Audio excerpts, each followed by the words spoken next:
அண்மை செய்தியை பார்த்து வருகிறோம். தொகுதி மறுவரையறை தொடர்பாக திமுக எம்பிக்களுடன் முதலமைச்சர் அவசர ஆலோசனையில் ஈடுபட்டிருக்கிறார். விவரங்களுடன் செய்தியாளர் கோகுல் இணைந்திருக்கிறார். கோகுல், விவரங்கள். தொகுதி மறுவரை குறித்து விவாதிப்பதற்காக முதலமைச்சர் மு.க.ஸ்டாலின் தற்பொழுது திமுக எம்பிக்களோடு காணொலி காட்சி வாயிலாக ஆலோசனை நடத்தி வருகிறார்.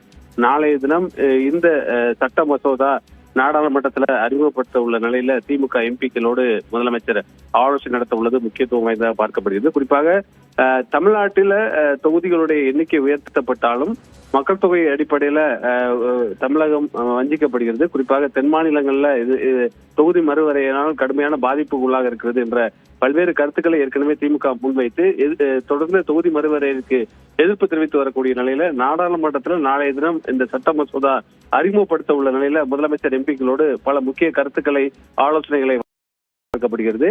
திமுக நாடாளுமன்ற குழு தலைவர் கனிமொழி கருணாநிதி உள்ளிட்ட திமுகவுடைய எம்பிக்கள் இந்த முதலமைச்சருடைய ஆலோசனை கூட்டத்தில் கலந்து கொண்டிருக்கிறார்கள். இதுல நாளைய தினம் நாடாளுமன்றத்தில் திமுக எம்பிக்கள் எவ்வாறு இந்த சட்ட மசோதாவை எதிர்த்து பேச வேண்டும், எவ்வாறு செயல்பட வேண்டும், முதலமைச்சருடைய பல்வேறு ஆலோசனைகளை இந்த கூட்டத்தில் வழங்குவார் என எதிர்பார்க்கப்படுகிறது. விவரங்களுக்கு நன்றி கோகுல்.